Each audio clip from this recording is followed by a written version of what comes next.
If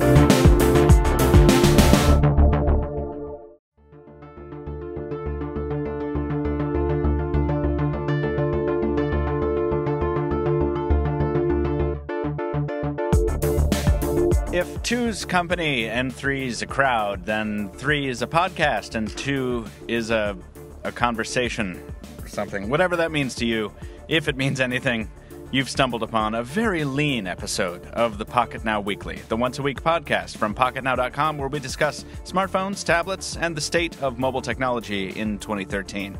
I'm Michael Fisher, editorial director at Pocketnow, and it's a lean episode because I'm joined only today by Jaime Rivera, multimedia manager. Good afternoon to you.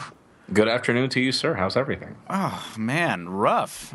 It is a very difficult day on the podcast because we were supposed to have Tony with us, managing editor Anton Di Noggio, but he was unable to join. He had a last-minute obligation pop up. Brandon was too busy, and he was busy with Stephen Shanks, so neither of them could come on the show. Both Adam Dowd and Joe Levi were unavailable due to other commitments. And Taylor's Martin getting coffee. He's getting a car, I think.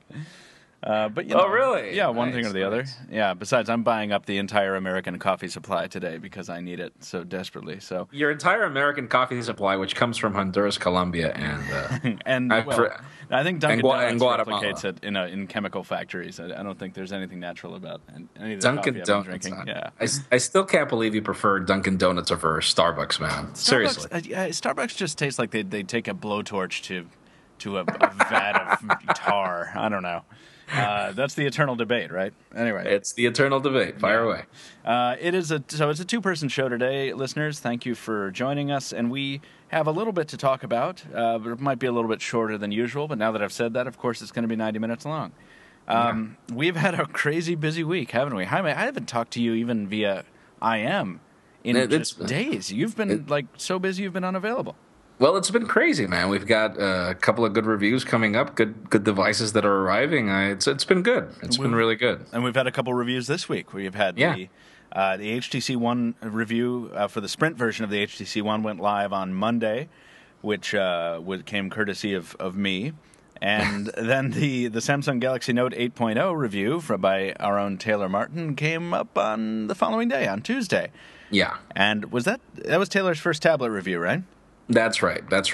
And that was your editing work on the video review. I thought that was a good review.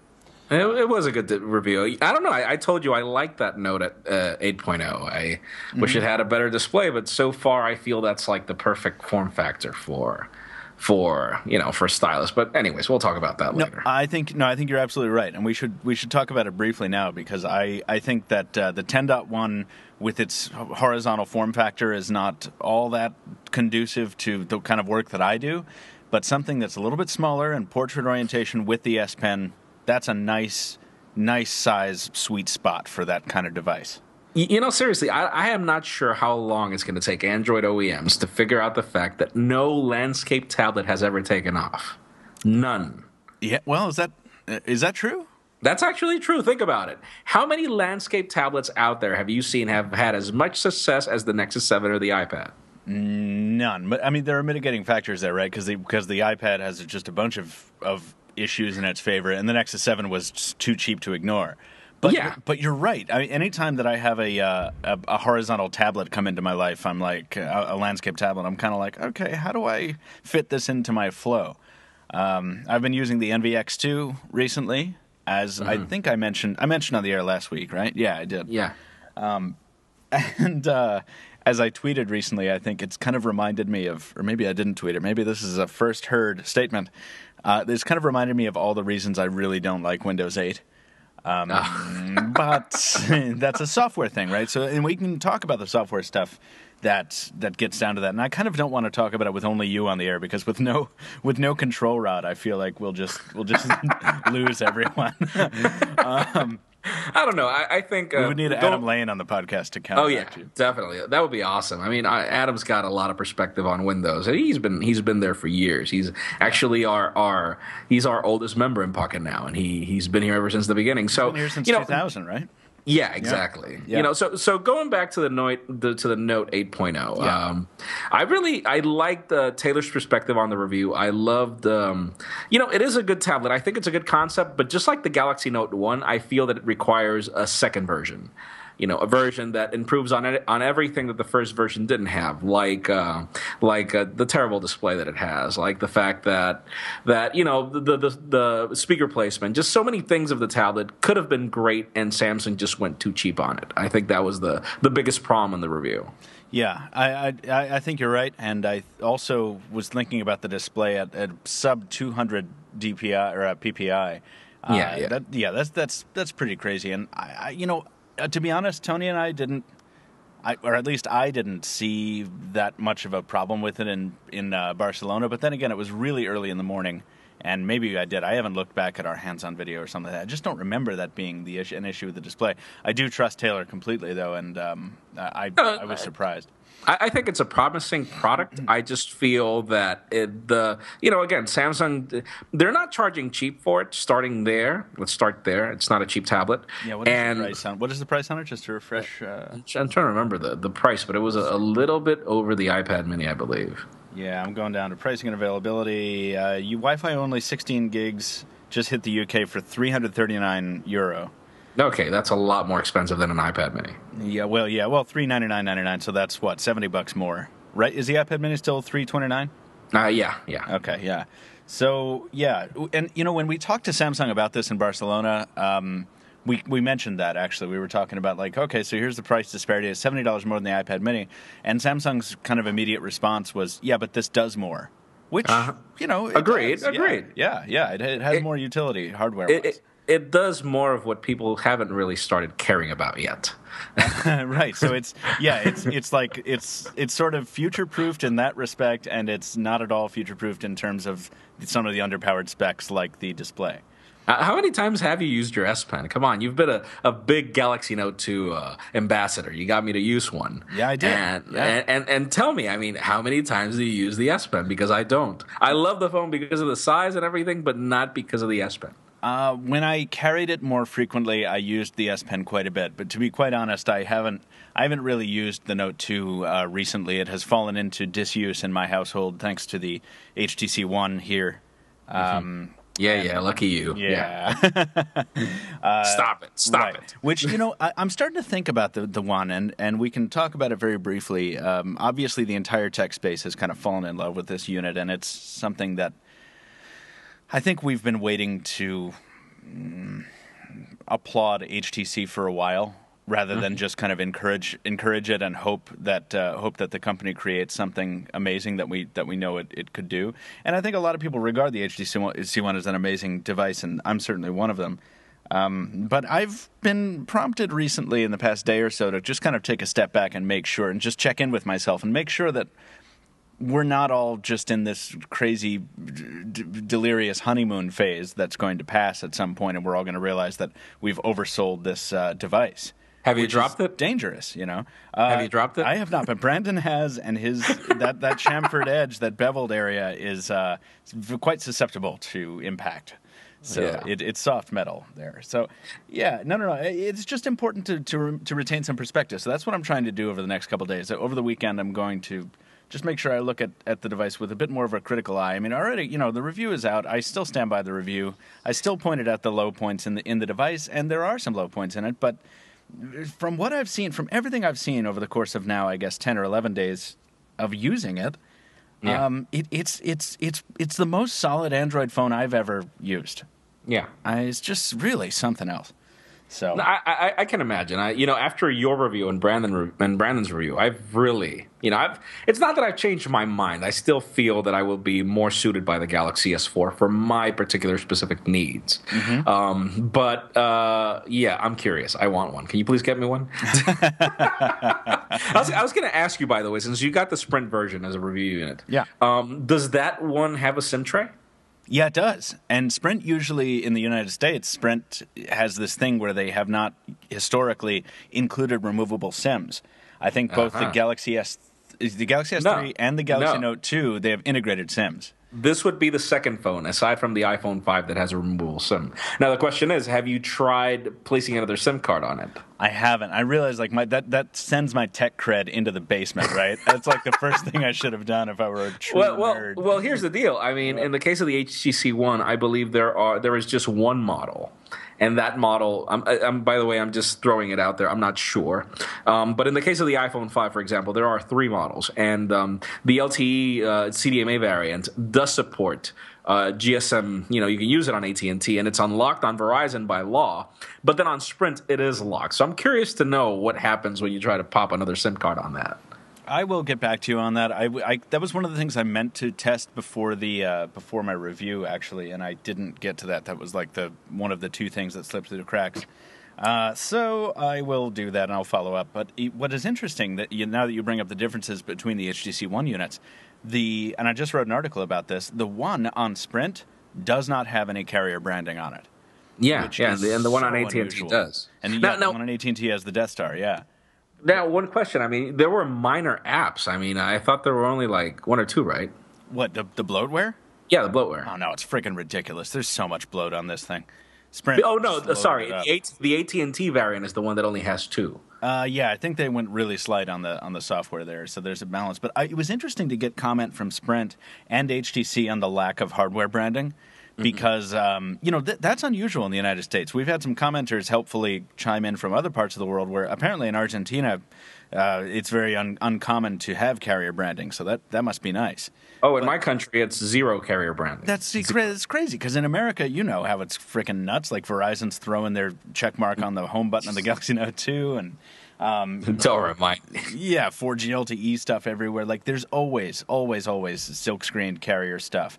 And on the HTC One, that's not the case. So it's so unusual to carry this device and, basically have people ask you, like, oh, what carrier is that on? Because it doesn't say it on it, anywhere. It's just like even more interesting is that not happening with HTC? Because, Samsung pretty much, obviously Apple changed the game with the iPhone. There's no carrier branding anywhere. Right. But then, Samsung did the bold move of, bringing the Galaxy S3 as one device where you can pretty much just flip the battery cover and you don't know if it's carrier branded or not. If you get an original battery cover, you don't know if it's a Sprint branded or AT&T branded device on the S3. Yeah. Right. And in the case of the HTC One, HTC has always been the company that tries to fit the phone to as much as the carrier requirements as possible. And still, for the first time ever, we see an HTC phone without carrier branding. That's really interesting. It's cool, yeah. Not only did they take the step of catching up to where Samsung was last year of saying, no, it's going to be the same hardware across all carriers. We're not changing anything. We're not adding a keyboard for you.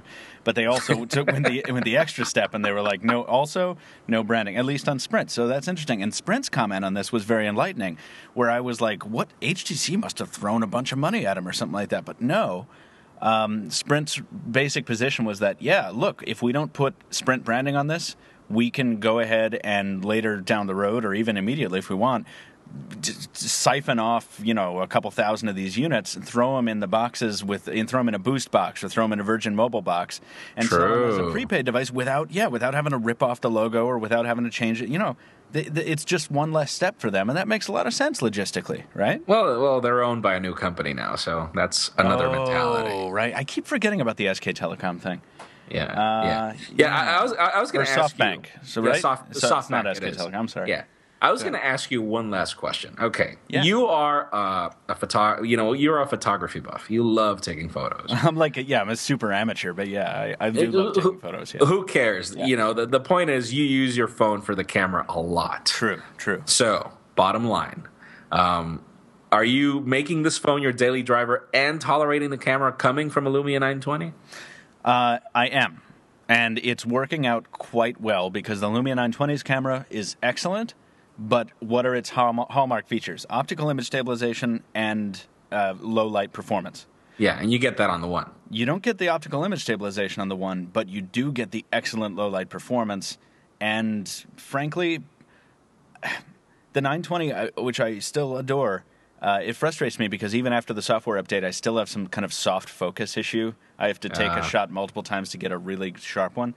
And with the One, it's obviously a camera of half the resolution, but its other aspects kind of jump in to fill the gap.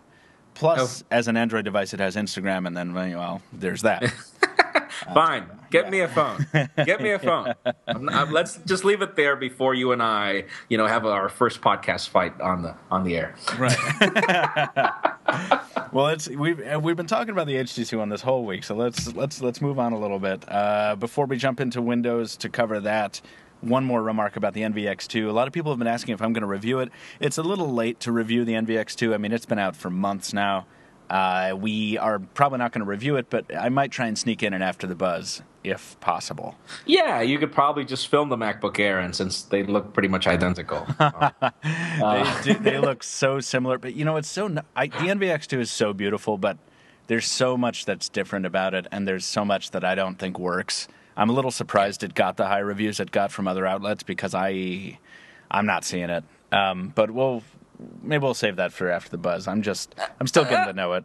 I don't know. Let's be honest. I was an HP customer from the year 2000 to the year when did I buy my first Mac? On 2009. Mm-hmm. I was a 9-year HP customer from the times of Compaq to HP. I used everything from Pocket PCs to everything. I liked HP's taste. Their taste, not necessarily in design because not everything's original to them, but they did something very smart when they absorbed Compaq. They kept the designers from Compaq, and these are very good designers. I mean, and I feel that X2 that is like the only envy I would ever buy. Not necessarily because it is, it looks like the MacBook Air. No, I don't like the MacBook Air, actually. I just feel that HP, it's probably not a bold design, but it's like the way Windows 8 was intended to be used. But then Windows 8 has its own flaws that make the product not its best thing. Oh, God, that's the thing. I mean, using the NVX2, my complaints are seldom about the hardware and in day-to-day use. First of all, I'm still on my first battery charge. I think it's been 3 days since I unboxed the thing, and I've used it every day. Yeah, and I've used it every day. Totally. So that's amazing. And the hardware is quite beautiful, and having the detachable tablet, it's top-heavy, which is very annoying, but that's about my only complaint about the hardware. That and the fact that the keyboard isn't backlit, but it's not the hardware that I'm complaining about. It's the software. It's just, man, Windows 8. And I'm still relearning it. I'm still trying to get the gestures down that the Surface taught me. But jumping constantly between the modern UI desktop and the traditional Windows desktop, which for some reason I'm forced to do, considering something about my usage habits forces that. It has rendered the experience very disjointed, and I really have been having a very difficult time. So, okay, Microsoft, if you're listening to this, we don't hate your modern UI. Just do us a favor. Love it. Just do us a favor. Whenever 8.1 comes out, could you please give us the option to turn it off? What, the modern UI? No. Yeah. No, because the future is there, right? The future's in the modern UI. But I mean, okay, can we just either stay on the modern UI or stay on the desktop and not have that flipping around? Well, why don't you have a Surface RT and just remove the old school, the fake desktop? Because I miss the browser from the Surface RT. Actually, and I have such a stupid question. This is why I kind of wish we had a third on the show who is a little more familiar with Windows. Because I want to make this clear. My experience with the NVX2, this is not a review unit. This is a personal unit. It's mine.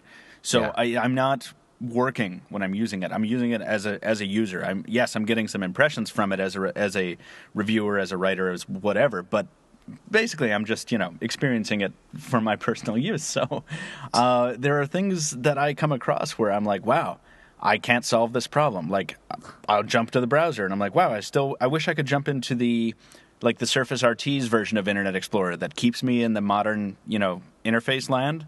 Which two? Because if you're in the modern UI, you get one browser, and then if you're in the other UI, you get the other. Right, and I mean on the NVX2, I have to go to the old desktop with the browser. Anyway, it's so.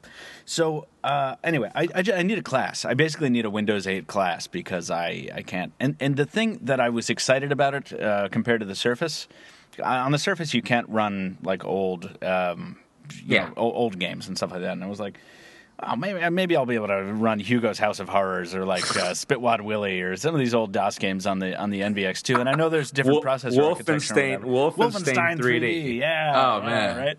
But yeah, no, I'm getting those, this device does not support full screen mode errors and stuff like that. And granted, I didn't do any research before I picked up the product. I just was in love with it ever since Berlin. And I was like, maybe I can do it. No, I can't.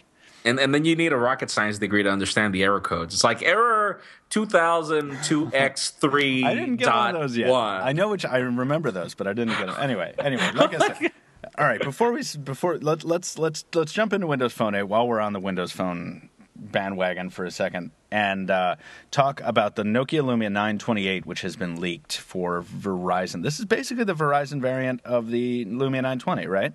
Yep, but it's a different phone. I mean, it's amazing. The hardware is so different. I'm trying to understand this. I mean, there was nothing wrong with the Nokia Lumia 920's design aside from the weight, but the design looks a lot like the Lumia 720. Or a little bit like the HTC 8X as well. Okay, well, that's where I'm trying to go. When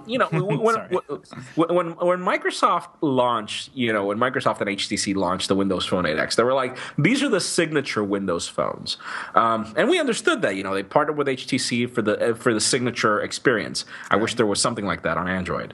No, the Nexus products are not. But what I'm trying to say is, I'm trying to understand what happened in that meeting, because then we get the Lumia 720, which looks a lot like it, and then the new flagship coming to Verizon keeps the same design. So I'm like, is Microsoft influencing design in any way for these products to look so similar to each other and not get sued by anybody? That's a really good question. I don't know what's happening there. I know Verizon continues to be the prime offender in redesigning hardware for itself. Oh, yeah. I mean, the Lumia 822 is a great example of that, where that looks like no other phone anywhere. I think there's an international version called something else. I don't know, but it looks nothing like the original 820 that it's based on. I think I actually have one sitting right here in front of me. It's, God, it's just ugly. But that's just how much you like the phone. You don't even remember if you have one there. Yeah, exactly, right. And it's a solid performer. It's just in the ugliest case ever. So we know Verizon has a very strong influence on how devices are designed, particularly ones that are on kind of underdog platforms. Now, this 928 doesn't look bad at all. But I find it interesting that the speaker grill on the back suggests that they've moved the speaker from the bottom side to the bottom back. Bad news. Yeah. But I'm looking forward to that Xenon Flash, man. You saw that? Oh, I'm looking at that right now. Is that what that is? That's a Xenon Flash on there. So it's got a small LED, and right, for video spotlight or something, right? Yeah, and it also has a Xenon Flash. That is going to be awesome. I mean, the only other device that had a Xenon Flash was like the what's Tony's phone? The PureView 808. That's what I call it now. I don't call it the 808 PureView. I call it Tony's phone. Tony's phone. He's the only human being on this planet that I know that owns that phone. Actually, me too. Yeah, but I love hanging out with him because whenever he uses it, I am envious until he starts typing or doing anything that a smartphone requires. But when he's taking photos, I'm envious.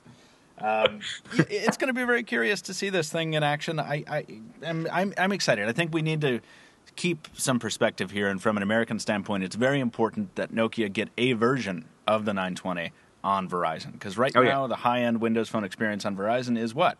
It's there isn't any. It's the 8X. Well, it's the 8X, and that's about it. And I said there isn't any. Well, yeah, I know. Well, rumors are that Sprint is going to be bringing the Ativ S to their lineup, so that's pretty cool. But, it's good to have Verizon bringing some real premium stuff here. I'm going to ask you a Windows Phone question. That's actually, I should have asked you this like when we talked in Vegas. Yeah. Do you came from Windows Phone 7 and then to 8, just like I did. Do you notice that the keyboard was more accurate on your Lumia 900 back in the day than on the 920? No, because the Samsung Focus, the original Samsung Focus, had the most accurate keyboard probably that I've ever used in my life. Probably the most frustrating thing for me to go from my old HTC Titan to the 8X is that the Titan was like perfect. Yep. Obviously, the screen was a lot bigger.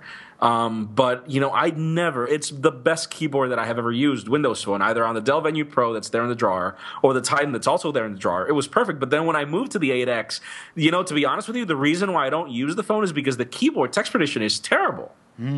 Oh, wait. What, on Windows Phone 8? Yeah. Oh, it's not. No, it's not. It's great. What do you mean? It's not a prediction problem with me. It's a precision problem. It could be that I'm used to bigger screens now. It could be because we're all getting used to bigger screens, right? But obviously they had to change everything at a kernel level when they're bringing stuff from Windows Phone 7 to Windows Phone 8. So there was probably some kind of just very minor, very moderate tweak that happened in the keyboard that maybe you and I are both experiencing, or it could very well be hardware, because we know that Lumia 920 brings a lot on the hardware front to change the screen. Yeah. So I'm not sure what it is. I still find the 920's keyboard to be excellent. It is still one of the best keyboards I've used. But I miss my Samsung Focus keyboard. And it's interesting to hear that you have a similar experience with an older Windows Phone 7 device. That's crazy. Yeah. Do you still have that Titan too? Yeah, I have the Titan, the original Titan. The Dell Venue Pro was my first Windows phone. It was my favorite. It was my favorite. That is such a sad story. That thing could have been so amazing, right? It could have been the perfect phone. Yeah, yeah. I would still really like it if something like that came out again. Listeners, for the record, out of every phone that I've owned and currently own, the Dell Venue Pro is like the first phone that I really, really wanted. I really wanted it. And then and then it took forever to launch, and then they killed it like a couple of months later. Yeah. Well, before we start talking about this pre-3 I've got in front of myself, before we start talking about the sob stories of mobile, let's talk about the Nokia Catwalk real quickly. This is the phone that people keep throwing around in comments like it's going to be like, whenever somebody brings up a cool story about some other phone, like if the underserved Nokia fans are like get a little bent out of shape about not being mentioned in long enough to be like, yeah, whatever, Catwalk's going to kill this thing. So whatever. So I pop open the story expecting to see like rumors of a really, really cool, EOS-like device. But no, the spec leak here that if the rumors are to be believed, it's like an aluminum 920, right? It's an aluminum 920, and I'm looking for Spotify here right now to look for my song of Right Said Fred. You remember that? I'm a mom. You remember that I'm Too Sexy song from from the early 90s? Of course. And the guy was saying that he's shaking his little tush on the catwalk. I'm like, where did they get that name? Oh, these code names are always great, aren't they? Yeah, but okay, so the thing about this Catwalk is, and I've been following it obviously for Pocketnow Daily. We thought that it was going to be the 928. We thought that it was going to be the 928 so much. Do you remember those news when Stephen Elop threw an iPhone on the floor from this presenter? Well, the presenter was telling him, "Where is the Lumia 928? I want a Lumia 928.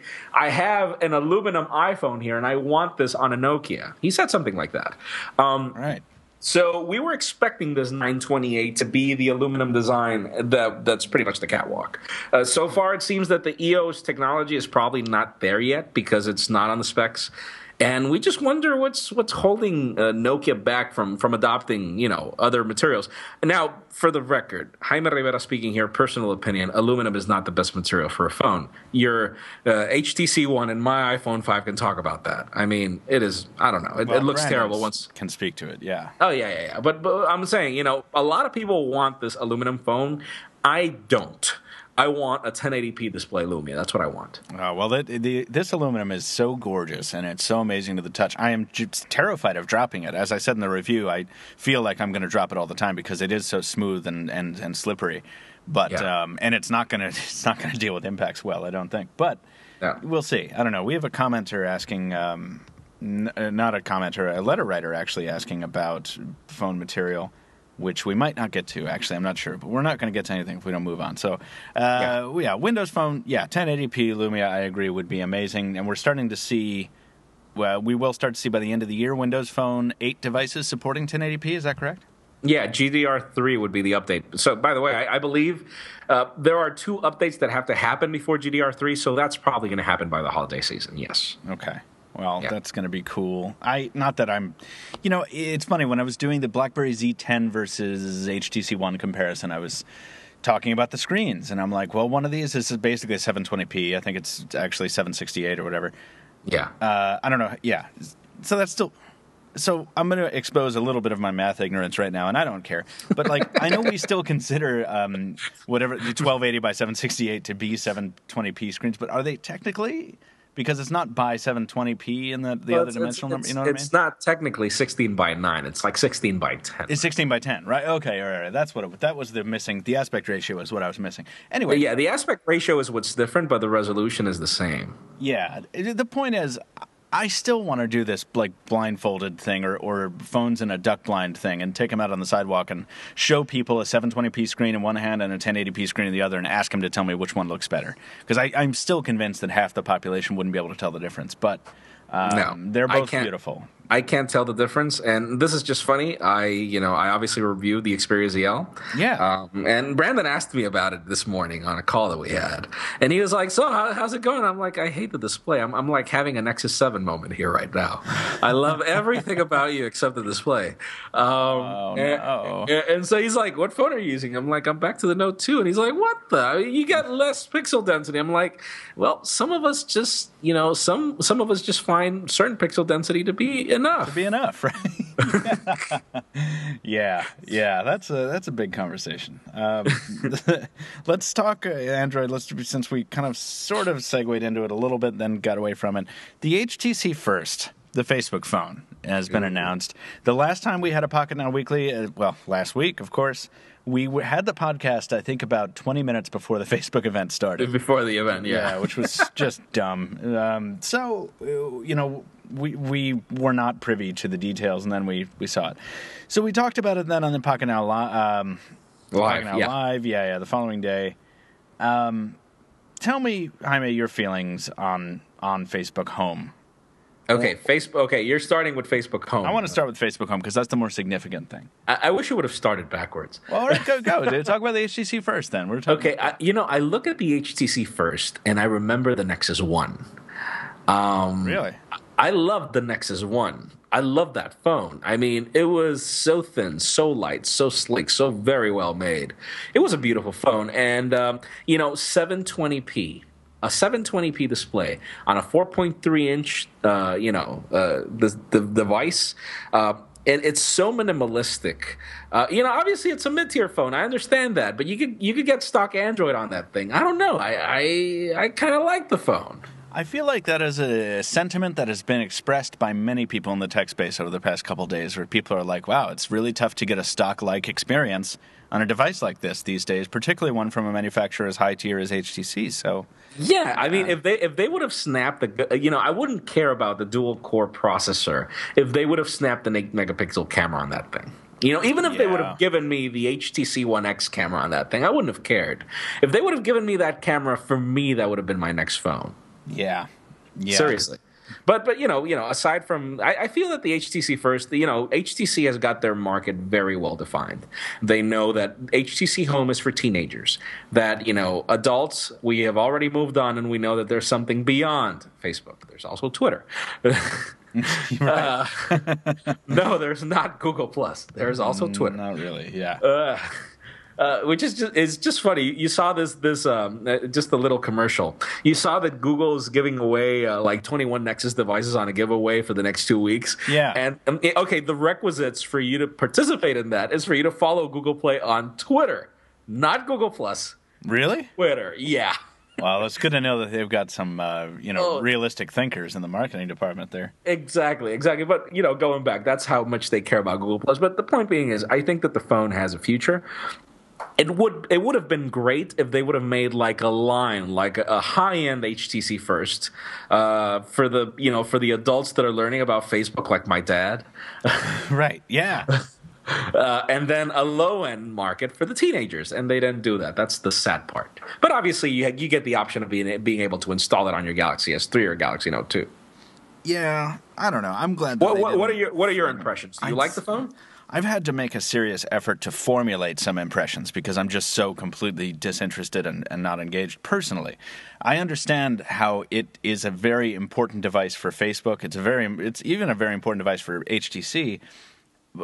I'm having a difficult time envisioning what consumers are going to go for this device. And I think I talked about this a little bit on the live last week, where it's like, if you can install Facebook Home on another device, I don't understand what would push you to get the HTC First. I don't like the design. I differ from you. I think the design looks like an original iPhone from 2007, painted with soft touch and, given a button. Interesting perspective. I don't know. Okay, so here's the deal. You make a solid point, and I remember we were at the round table before your Pocketnow Live, and we were talking with Brandon, and he was like, "No," he was like, the iPhone is no longer the phone that everybody wants. They don't want the phone that Dad has. They want their own phone, and they're going into Android, so the phone makes sense." And I was like, "Not really." I gave my son the option. I was like, okay. What Android phone do you want? Or because I had bought a One X, it was 4 months old. I had barely used it. So I was like, I have my first iPhone 4 there in the box that I'm not using, and I have the One X. Which phone do you want? My son is 12 years old. He said the iPhone. And so, but I had another iPhone 4 there. And then my wife's older son was like, hey, so I got a One X, I got an iPhone. He's 18 years old. What phone do you want? And he's like, I want the iPhone. I don't know.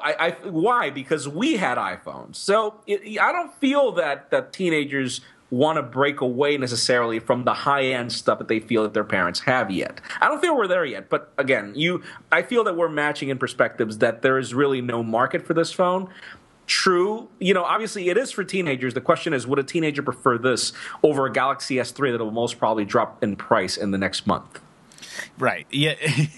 That's always the question, right? That's the eternal question that arises anytime we discuss mid-range devices, where it's like, oh, is this... I just got distracted by a tweet, I'm sorry.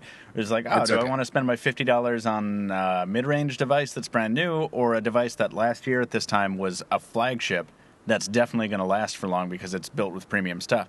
I don't know. I don't know. For $100 difference between a flagship and a mid-tier device, I would earn the extra $100 and I would just go for the flagship, even if I was a teenager. Yeah, and that's a predictable answer from all of us, right? Because we like flashy, new, cool stuff. But let's talk about this awesome development in the Play Store. I read this news, and I was initially not going to include it in the rundown, but then it got me so excited that I just wanted to talk about it very briefly. There have been a record number of apps apparently pulled from the Google Play Store. Yeah. And we're talking about a quality assurance move on Google's part. The breakdown is not exact. We don't know from this report exactly how many we have Google to thank for and how many were actually developers just pulling their own apps. But we're looking at something like 60,000 apps removed from the Play Store. From February to this date. And it's, I don't know if awesome. I don't know if I prefer that approach or Apple's approach where you just don't get the app at all. Okay, so here, that's a very timely thing, because this morning I was looking at a post on IO9 talking about, I believe it's a comic book series. I cannot remember it. I tweeted it earlier, but I'm not going to look up the link now.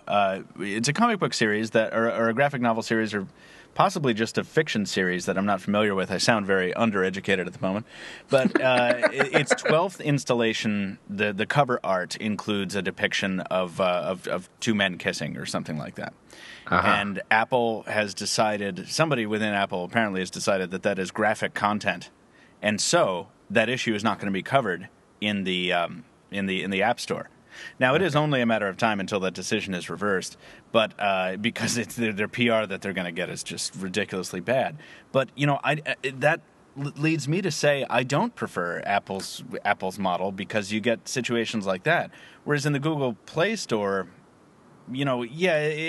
pulling something after the fact is roughly analogous, but I don't know. I feel like I still prefer Google's approach. I feel like Apple's App Store is a little too draconian for me still. True. Okay, let's just say that we're happy that Google at least did it.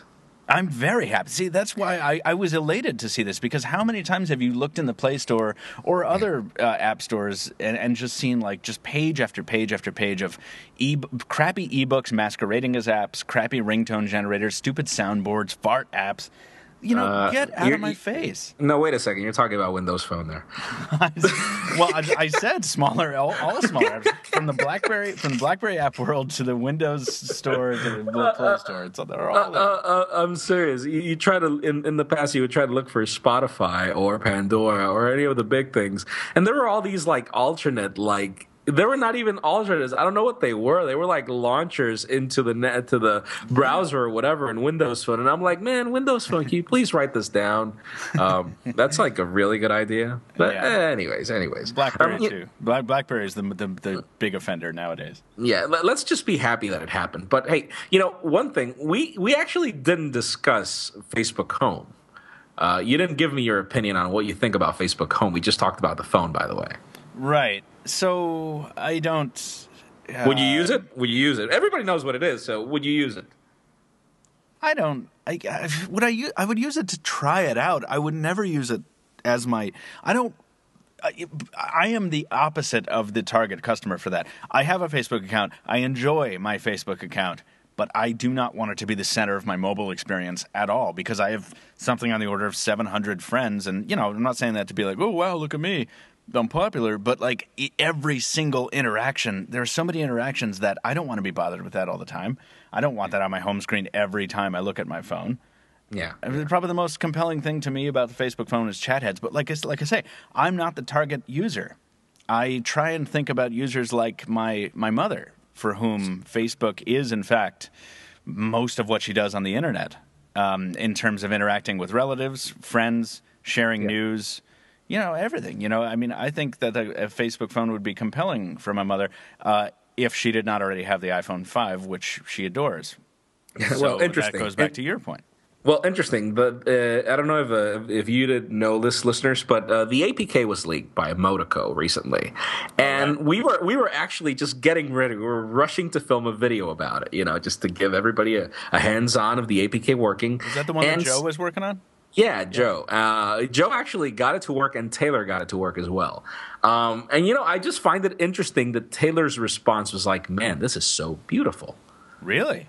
And I'm like, really? And he's like, yeah, because we had just gotten off the air from our roundtable, and he was saying, I don't want to use Facebook Home. I barely use Facebook at all. I'm a Google Plus user.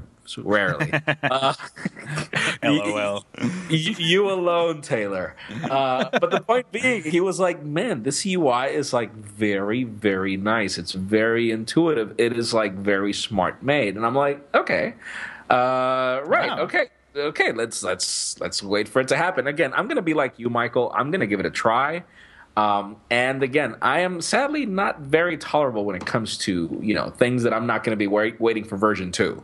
So it's going to get one try. I feel like if I'm Tony right now talking, it's going to get one try. And then if it doesn't work for me, then I will just uninstall it from my phone. I love it. It's true. Yeah, no, exactly right. And I think that I will be surprised by it too. It's important to remember how much of our experience, if we let it, can be governed by expectations. Yeah. I have so often been surprised in this industry, and it's because I have preconceptions, I have prejudices for or against a product. I get it in my hands, and it surprises me. And that's what I think in some ways we have to be careful about because it'll color your perception. If something surprises, if you're not expecting the world from something and then it actually delivers a good experience, there's a very real danger of reviewing it too positively. Yeah. And the opposite is also true. But we try and keep a leash on that. But let's talk. I'm done with. I don't want to talk about the Facebook phone anymore. You're done with it? I'm done with that. Yeah. Good. My bubble has burst on the Facebook phone for the day, and that is a very clumsy segue into this cool story from Stephen Shank, an editorial that was posted just today, this morning, entitled "The Tablet Bubble May Have Burst." And this is fascinating to me. And Stephen's basic point is like. Is like, hey, look, there was a big tablet explosion, and even so, we're in a world where tablets are not terribly popular outside of the iPad, consumer tablet. And I love the point he makes. It's a very simple point, but it's something I've also been thinking about recently, and that is because about a year ago at this time, I had just been hired by Pocketnow, or about a year and a couple months. Yeah. And I was hired by, I don't think this is a secret, really, I was hired in order to write about tablets. Yeah. And that is because there was going to be a point at which a part of Pocketnow was going to focus exclusively on tablets, and a part was going to focus on phones. And if that were still the plan, I don't I don't know that the tablet division of Pocketnow would have had enough to write about. It's kind of interesting. I recently filmed a top 5 smartphones, and then when we were trying to think about, what are the top 5 tablets for the next video, we're like, how many tablets are there actually that are considerable for this video? Right. It's like it's the iPad and everything else, and now the Surface Pro. Yeah, but some people still debate if it's a tablet or not. I feel unclassifiable. Yeah, I feel that Steven made a solid point. Like, okay, if you would give me 100% of your time, in a number, how much do you spend on a tablet, regardless, even if it's an iPad, Nexus 7, whatever tablet it is? How much time do you, Michael Fisher, spend on a tablet? 100% of my usage? Is that the 100%? Okay, so in 100% of your day, how much percentage goes to a tablet? Probably 15 to 20. If we're talking about day. If we're talking about usage of like mobile devices, it's a higher percentage. Oh, obviously, I'm talking about tablets. And okay, the point being is, if you would have asked me this question a year ago, since the hype was the iPad 2 years ago, 50%. You ask me now, and I barely use it 5% of my day. What? I forget about the tablet. No way. What do you read? What do you read in bed? I don't read in bed. You don't read in bed? And I answer like half my Kindle. emails before I even get out of bed in the morning. I use a tablet. I have a Kindle. Well, that's a tablet, sort of. Well, it's a reader. It's a reader. It's an e-reader. Yeah. So I read my email on my phone. The experience of reading email is not necessarily better on a tablet than on a phone. Other things are better, like navigating the web or things like that, but not necessarily reading email, which is what I do most of the time in the morning. Okay, I'll buy that. Yeah. So I feel that tablets are something that's nice to have, and people are quickly realizing. Like, for example, my wife has an iPad, and she ended up giving it to her older son because she was like, it's something nice. I love it. It's cool to have around when we travel somewhere, and I don't want to carry. She has a MacBook Air, but I don't really use it other than on a trip or something. So Stephen makes the same point. He says, despite what some people might tell you, a tablet is not a replacement for a laptop. It's an extra piece of electronics to add to our repositories. No. Absolutely. But then there's an interesting counterpoint in the comments, which we don't often think about. There's a commenter who says basically like, yeah, not for you guys, but for someone who primarily uses a laptop for browsing, email, and that's about it. A tablet is a really solid choice for a computer replacement. So there is a subsection of people out there who do that. Okay, my mother's getting a lot of representation in this podcast. My mother does that. Okay, so the I don't know which reader wrote that comment. He has a very solid point, but then I'll give you this much. The problem is that even though tablets are getting cheaper, the better tablets, the ones that are still leading the market, are not cheap. So if you come to a point, if you're a college student and you come to a point where you need to choose between an iPad, which is not going to let you do everything, or a computer that's going to cost you sometimes even less than an iPad, some people are compelled to end up buying the computer. The problem is not that there isn't a market for them. No, the problem is that the market has, the taste and the need for computing has evolved so much that the tablet is a little late, actually. Because people's needs are more complex. We don't even use printers anymore. No. Do you even have a printer? No. A lot of things have changed over the years. And so tablets are a great product to have. Yes, there is a demographic that benefits from it. Yes, there is a market. Obviously, that's why they sell. But, I'm a fourth generation iPad user saying that I have a Nexus 7 in my drawer that I never use anymore, and that I have an iPad mini that I always keep in my backpack, but I rarely remember to pull it out. Why? Because there is just a point where, since I know that the tablet is not going to do everything that I sometimes will need, then I just don't bother and I just pull out the laptop. I get that completely because I have carried around my MacBook Air to places, and because I have developed a cool workflow on it, because I use it for most of my day, sometimes pulling out the iPad 3 here or the Nexus 7 is just more hassle than it's worth. I already have the computer here. It's nice and light. It's portable. I can use it. And I can type faster on it still. So, yeah, I think there are different use cases for this. I think it all comes back down to the point that we to the user. Before. Right. It all does depend on the user. And, yeah, for users like us, a tablet is not a laptop replacement. But I think I don't know. I think the real question for me, the real interesting part for me was that it's a year later. A year ago at this time, I was writing editorials like, will Android tablets ever be compelling? And today, we could still, if we weren't in such danger of repeating ourselves in the headlines, we could still write pieces titled that. We probably still do, and I just don't see them. No, that's not true. I know we still do, and I do see them, but I don't write them anymore because I have nothing new to say. Yeah. Fortunately, we have enough people on the team now where other team members have a new perspective on it. I have no new perspective on it because, really, these things, even the Sony Xperia tablet Z. That was a very nice tablet. Oh, it's so absolutely gorgeous, and Stephen references it in the piece. But what is driving the conversation? It's the Google Play Store, it's the content offerings, it's the ecosystem, which Android is still trying to get a grip on. So I don't know.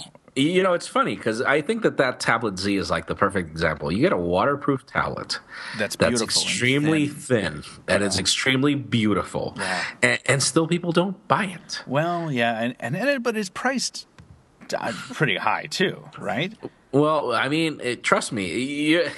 Somebody was asking me, why do you want a waterproof phone? And I'm like, why not? Why not? Exactly right. Why aren't phones waterproof already at this day and age if watches have been waterproof for the past 30 years? Agreed.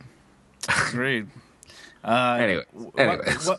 Well, before we get too broad there, I would still want to stick with tablets, but I want to move into iOS a little bit because we are talking about this purported next-generation iPad bezel showing up. Oh, that's going to happen. That's the next generation iPad is going to be an iPad Mini bigger. That's just the way it's going to be. Yeah, because that's the way they're going to retain the industrial design of the iPhone 5, the iPad Mini. And, it's kind of interesting because the iPad Mini does have chamfered edges as the iPhone 5 and as the HTC One. But, I think that they use a denser aluminum for the iPad Mini because mine is in pristine condition. Do you drop it often? Or? Well, I haven't dropped my iPhone either, and it's got dents. Well, it could be. There might be some material differences there. I'm not sure. I mean, what's the news on this one? The news on this one is that the bezel appears much thinner on the large. Yeah, well, that Apple, they developed the technology on the iPad Mini that also works on the iPhone 5 and everything that's iOS 6 based. You can actually hold a tablet and put your finger on it, and it'll detect that you're not using it for anything, just holding, and it will not scroll or do anything. So, I think that was just the move that was coming. They need to make the iPad thinner, lighter, and smaller, but keep the same screen size. Yeah, I mean, for me, getting the iPad Mini wasn't a matter that I was dissatisfied with the bigger iPad. It was just that it was a bigger iPad. And I just, if I have to be carrying a tablet and a laptop, I would rather carry a small tablet and a thin, thin laptop. So I feel that, the iPad 5 has to do that. I mean, the iPad's design is already dated. Yeah, it is. And so this is what Apple has been getting beat over the head with for like a year at this point, right? The iPad 3, the iPad 4, they're both too heavy. Yeah. And I think that that is going to be one of their biggest surprises for us, or maybe surprises in air quotes, but it's going to be one of their biggest reveals at the next iPad announcement. Is the weight. And I really think it's going to be a very light next-generation iPad. Now, it's going to be difficult to do considering the battery has to be massive, right, to deal with the pixel density of the display, and the backlight has to be bright and all that kind of stuff. But I think they're going to find a way to do it. Well, the cell on the iPad Mini is a different type of cell that they pretty much invented. It's a single cell battery that's extremely thin. So they'll bring this technology and just make it bigger. And most probably what they'll do is just shrink the internals for the battery to be bigger and just take over where the processor is right now. For example, I don't know. I feel that in the case of the iPad, the design it's just funny. Do you remember when the first generation iPad was launched? People don't really remember how thin computers were back then, because actually that was the wrong way to refer it. It's not how thin; it was how thick computers were. Yeah. And tablet PCs were back then. I mean, they were humongous. I mean, I remember when the first tablet PC was launched, the HP Slate. It wasn't 500 or whatever. It was 1000. It was the HPT. It sounded like the Terminator, but it was a Slate tablet. It was a beautiful product that had this like click-on keyboard. It was really nice, but it had all the fans and everything within the tablet. And so there were two things that made the iPad the wow product when it was launched. Number one is how thin it was back then, and number two, ironically, how cheap it was back then, because a tablet PC cost $2,000 back then, right? $1,500, and then you give people a tablet and you charge them $500. So now we're in an era where you have a Nexus 7 that brings down the price to $200. You have a Nexus 10, which is also cheap, brings high resolution and everything. Apple really needs to figure out how to differentiate this iPad further, or else Android tablets are going to become, much more important as time goes on. Just because of the price. I think from a software perspective, we're going to see them do that with iOS, with the next version of iOS, and I really think that because there is so much riding on it, and because they know that, Apple is going to bring some serious heat in software, and I continue to be excited for it. Some of that is going to pop up in kind of strange ways that at least I know I don't expect, and that is this other story that also came from you on April 5th, that there's a patent that has revealed that iOS Maps is going to get Street View. Yeah, well, just the question is, where are they going to get Street View from? I was just going to say, how is that going to work? I mean, Apple doesn't have a fleet of cars with cameras. Okay, for the record, listeners, Apple has patented like a million things that they haven't developed yet. Yeah, right. So that was gonna be my first question to you. Like, is there any hard evidence this is actually happening, or? Well, they've patented so many things. They're just opening the patent for people to pay them if they come out with the idea first. If they figure out how to implement it. That's just the way it is. But So I don't this is see just a patent. Yeah. Or they'll probably license it from Google. Most probably. I don't know. I just don't find the point for iOS Maps anymore when you have Google Maps on the iPhone. Just seriously. True. Yeah, and I wonder. I would like to see the adoption specs on that. And just following on what you said about iOS 7 and what to expect.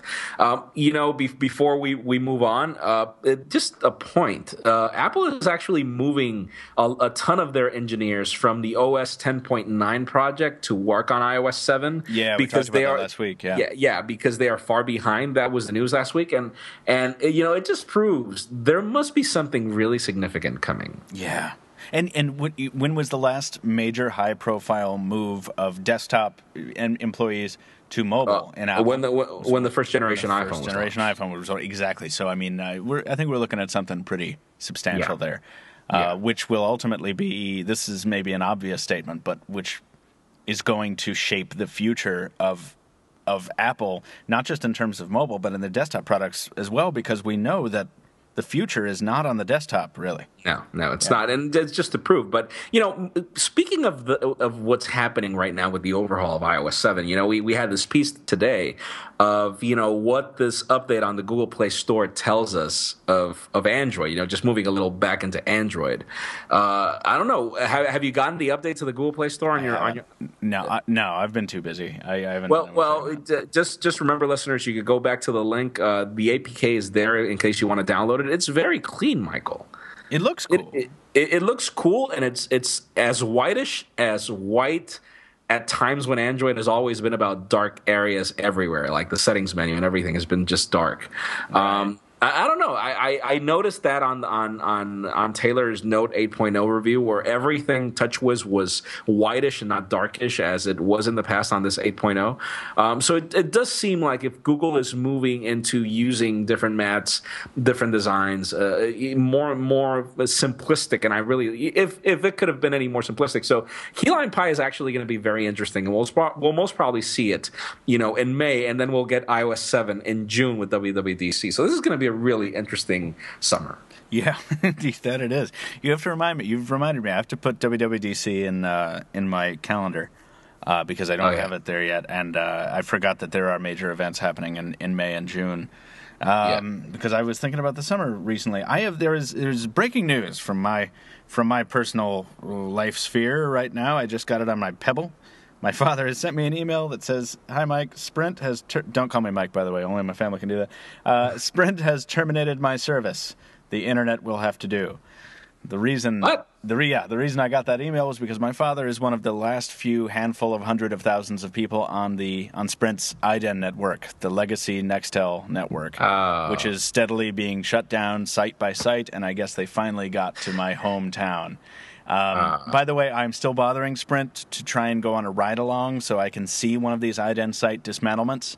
I hope they allow me to do that. They have been getting back to me on their own schedule. So hopefully I'm able to see one of these and report on it, listeners. I hope you get to see my video on that at some point. But in the meantime, I have to get my father a new phone that is not based on iDEN's technology. Oh, geez, poor little ad for Nextel. That won't be too difficult. I know. Yeah, I know. Wherever will I find a non-iDEN phone? Let's close it out in iOS, the curved screen for the next iPhone. You think it's going to happen? Why not? I would love that. Why not? I mean, that's one thing that I liked about the Dell Venue Pro. I just, Apple is about prototyping. So most probably what was leaked is a prototype because it did look real. It didn't look photoshopped. I didn't realize this was an image. This is crazy. This is from GSM Arena. Yeah. And so it doesn't look Photoshop, but, the reason why I think that it's probably fake is because usually when Apple builds these, prototypes, what they do is that all the numbers at the back below the iPhone text are all X's. And these were actually numbers, like real numbers. So, it could be Photoshopped. I think it's fake. Yeah, it looks like a 3D model. It looks like a 3D model, but still, I mean, the Dell Venue Pro had a curved display, was good. We've seen so many, obviously Android, the Nexus S and the Galaxy Nexus had an inverted curve. I don't know. It would be awesome. Let's just see. It looks like. Did you just talk about the iPod Nano? No. Did you not? Yeah, no. I'm sorry. I was wrapped up in looking at the image. This looks like a blown up iPod Nano from. That is an awesome point. Yeah, exactly. That would be so cool. Yeah, we'll see. I'd love to see that happen. Right, but what were we just talking about? Apple's industrial design language, and we were talking about them bringing that all in line with the next iPad, which is going to look like the iPad Mini probably. But what? Then they're going to go a different direction with the iPhone hardware? That doesn't make much sense. Well, I'll tell you something. I mean, if you would ask me if I prefer the iPhone 3GS with the curved back or the iPhone 5, I prefer the 3GS. Well, because it's friendlier to the palm. Exactly. So for me, I think that it would be a smart move. Even if they wouldn't curve the display, if they would curve the back would be awesome. I'm going to say this. I don't think the image I'm looking at on this story, which listeners, if you want to see what we're talking about, it's in the link on the post. It's from April 4th. I love this image. I would buy this phone almost regardless of what OS it ran because I really like this hardware. I think it's so not Apple. I don't think there's any likelihood that this is legit. I think this is a fanboy concept. Well, so did we say about the iPhone 5. I don't know. I don't know if I said that about the iPhone 5. I said that. I looked at the iPhone 5 leaks and I was like, this is not Apple. This is BS. Yeah. Let's. All right. I don't know. We'll see. Let's jump into listener mail though, because we do want to go at some point here soon, and we have a couple of compelling pieces of listener mail, and now we have actually one more since I mentioned that stainless steel bit. I'll have to jump into the mailbox to read that because it's not on the rundown. The first piece of listener mail is a piece of meta Pocketnow discussion from Carlos Miro, and I hope I'm pronouncing that right, Carlos.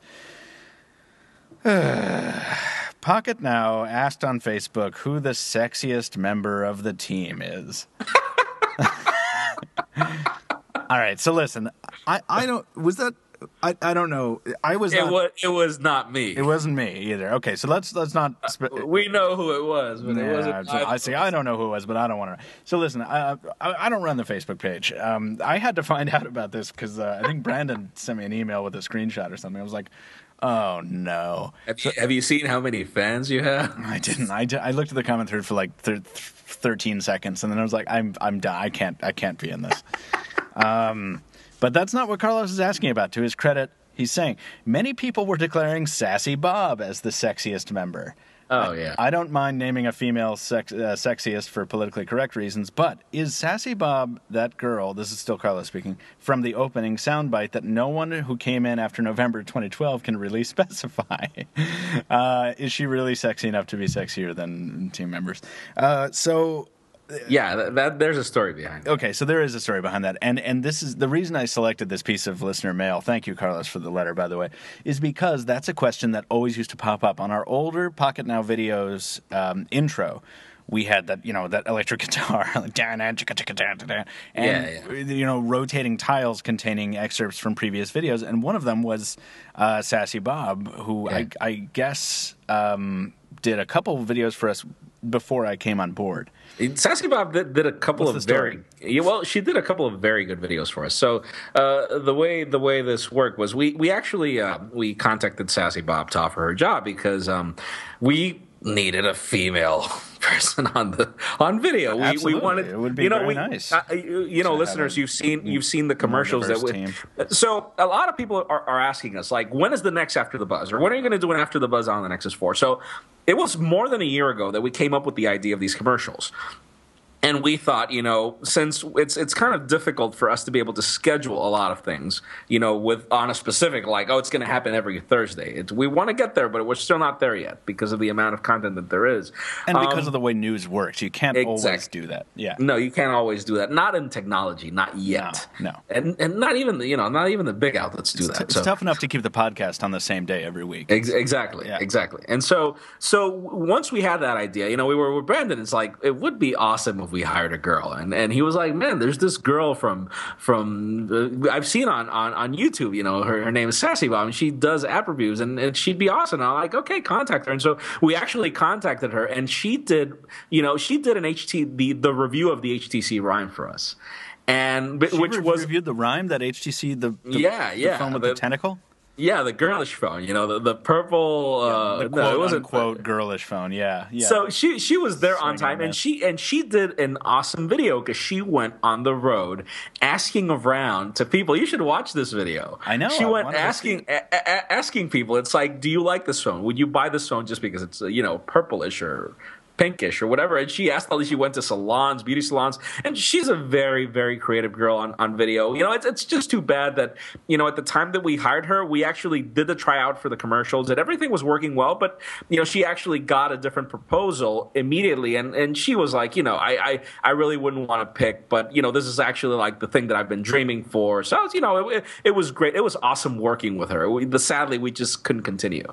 Yeah, she is actually she has quite a large following. If you are wondering who Sassy Bob is, it's SASSIBOB. She's on Twitter as that. I think she's definitely on YouTube as that, and she continues to generate a lot of video. So she's really good. So very talented. I'm sorry that I came aboard after she had departed. It would have been nice to meet her, but she was. It's so funny that she was like such a huge part of the Pocketnow branding, considering that she only did about 2 videos for it, but she was on every single intro of every video we did for more than a year. So more than a year. Yeah. So hopefully that clears it up. Thank you, Jaime, for the behind the scenes intel on that from the days before I was around. Yeah, and sadly now people have to see me doing the commercials. Oh well. Oh well. Oh well. You do great commercials. Yeah, you're nice like that, right? Well, I can't record it next to my Star Trek intercom panel and my cell site notice sign. I mean, no, you got the studio for that. I'm in the booth. The last piece of listener mail, or second last piece, is from Kenneth Meadows II. I included this specifically for you, Jaime, because I have no idea what to say to this.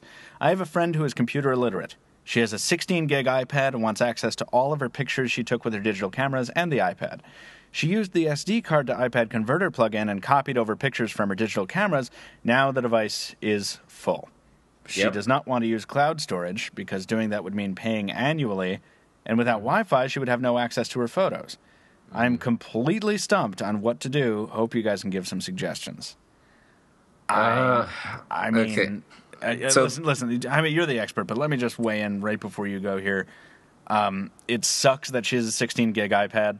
I never recommend devices with low onboard storage for exactly this reason, because you eventually will one day regret it.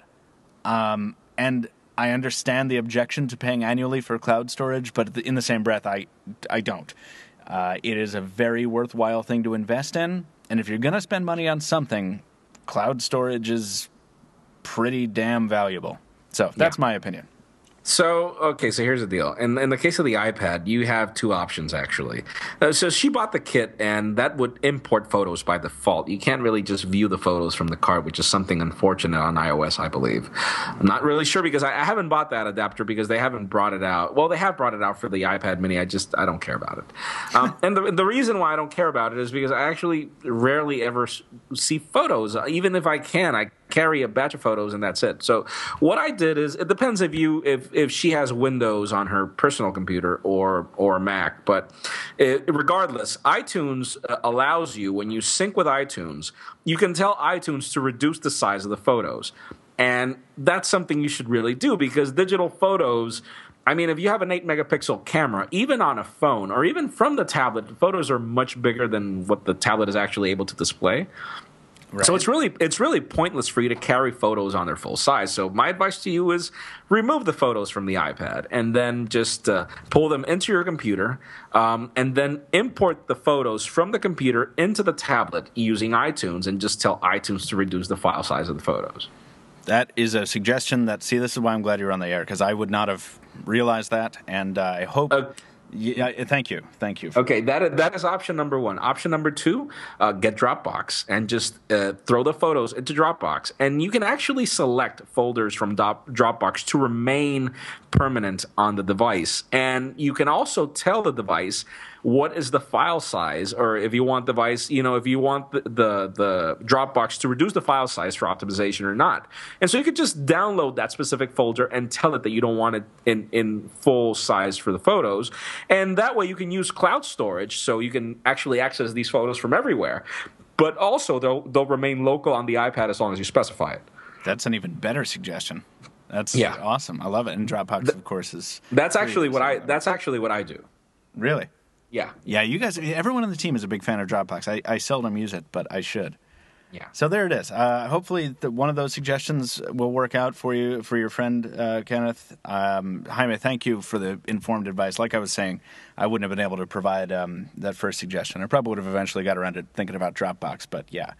I have a final question from our old friend, I cannot pronounce Dushyant. I mean, I know it can't be pronounced the way I'm pronouncing it, so I'm sorry. But you don't pronounce my name right, so come on. I know. It's because I haven't been to the R rolling class yet. Yeah, Joe Levi's become an expert. Yeah.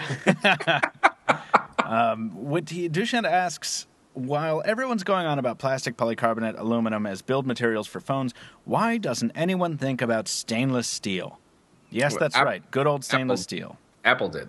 What in the band on the iPhone 4? Is that what it is? iPhone 4 and 4S. 4S, right. Cheap, readily available, and scratch-proof to a large extent. What do you guys think about that?